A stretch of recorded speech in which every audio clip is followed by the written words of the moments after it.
Welcome to lesson number 5. Now that we reviewed the intro to polar and the relationship between rectangular and polar coordinates and the whole concept of rotation in polar and how important that is to why polar graphs are graphed the way they are and domain and different things like that, we will now move on to the calculus behind polar, which of course will help us in the free response question we are working towards. Now, let's begin with the area in integration, finding area of polar. Now, when you graph a polar graph, of course, you rotate across back to the original location most of the time. It doesn't always go back to the original location, but let's just say in this case it does. We are finding the area between the radius and the center when we are looking for area in polar mode.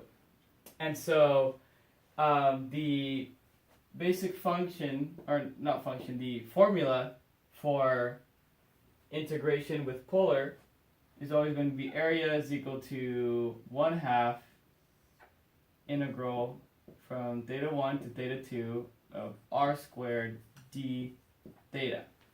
And now, you may be wondering, how the heck did I get that? So let's derive it and find out where it comes from. Now, let's start off with the area of a circle.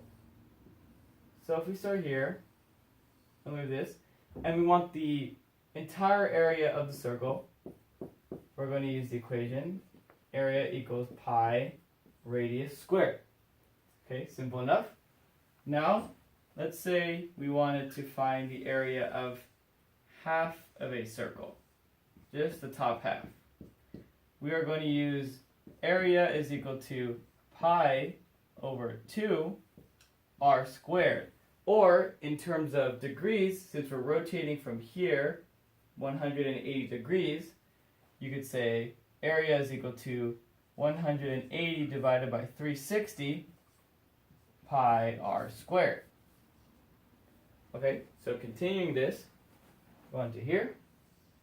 And let's say we wanted to find the area of just a quarter of the circle. We're going to use area equals pi over 4 r squared. Or, once again, we're rotating, so we're starting here and we're only rotating 90 degrees. So we'll say area is equal to 90 divided by 360 pi r squared, which is of course the same thing as pi over 4 r squared. Now, with this being said, we can get a general formula of how area works with how the area of a circle works with degrees and with the rotation. And we can say that if I'm looking for a portion, if I'm looking for some area of some angle, then I could just write it as area is equal to theta divided by, and again we're back in radians, so the equivalent of 360 is 2 pi, or 360 degrees is 2 pi. Theta divided by 2 pi times pi r squared. This would get you, of course, the same result as all the other ones would get you, except we're working with radians now and not degrees. So, using algebra, the pi's cancel, and you get area is equal to theta over 2 r squared.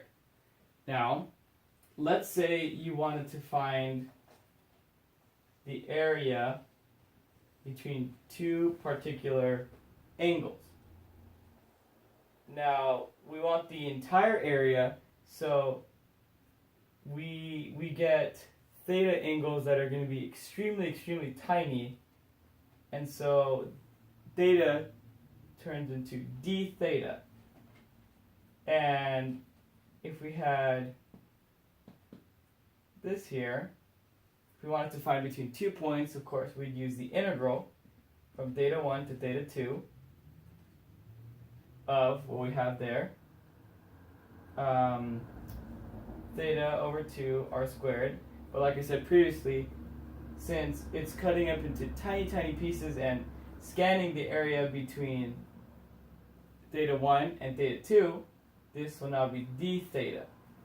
And if I were to take the integral of both sides, you'd get area is equal to 1/2, we pull out the 1/2 from here, theta 1 to theta 2, r squared d theta, getting what we had in the beginning. And that is how you find the area of a polar function.